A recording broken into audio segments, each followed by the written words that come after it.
আসসালামু আলাইকুম। ট্র্যাডিশনাল ফিশিংয়ের পক্ষ থেকে সকলকে স্বাগতম, সেই সাথে ঈদ মোবারক। আশা করি সকলে ভালো আছেন।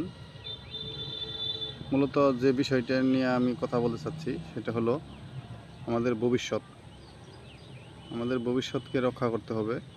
রক্ষা করার জন্য এখন যে সময় চলতেছে বর্ষা মৌসুম, নতুন পানিতে এখন সব ধরনের মাছ পোনা দিবে। কিছু অসাধু লোক রয়েছে যারা নাকি এই ছোট পোনা মাছগুলো ধরে ধরে খায়। আমাদেরকে সেই অসাধু লোকগুলোকে সতর্ক করতে হবে যেন কোনোভাবেই সেই ছোট পোনা মাছগুলোকে ধরতে না পারে। দেখতে পাচ্ছেন আমাদের এখানে একটা ছোট ডোবায় বর্ষার নতুন পানি জমেছে, যার ফলে এখানে যে টাকি মাছের পোনা দিয়েছে। আমি আসার পরেই দেখছি একজন জাল নিয়ে আসছে সেই পোনাগুলোকে ধরার জন্য। আমি তাকে বুঝিয়ে ফেরত পাঠিয়েছি। যাই হোক, আপনার যার যার অবস্থান থেকে আপনারাও একই রকম উদ্যোগ নেবেন, তাহলে সামনের যে সময়টা আসতেছে 6 মাস পরে এগুলা মানে খাওয়ার উপযুক্ত হয়ে যাবে। সেজন্যই বলছি, আমাদের ভবিষ্যৎকে রক্ষা করতে আপনাকে অবশ্যই সতর্ক হতে হবে, সচেতন হতে হবে।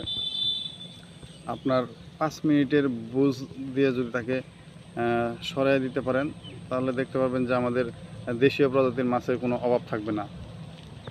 বিশেষ করে চায়না জাল যে রয়েছে, সেই চায়না জালটাকে যেন কোনোভাবেই ফেলতে না পারে সেই দিকে লক্ষ্য রাখবেন।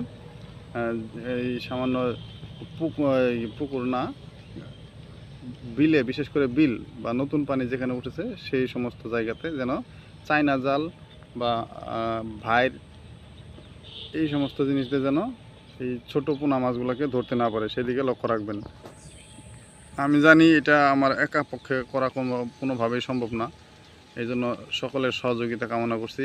আপনার যার যার অবস্থান থেকে অবশ্যই একটু সচেতন থাকবেন যেন এই ছোট পোনা মাছগুলা কোনোভাবেই ধরতে না পারে। এবং সেই সাথে এই পোনা মাছের সাথে কিন্তু 2টা করে মাছ রয়েছে, একটা মা মাছ, একটা বাবা মাছ।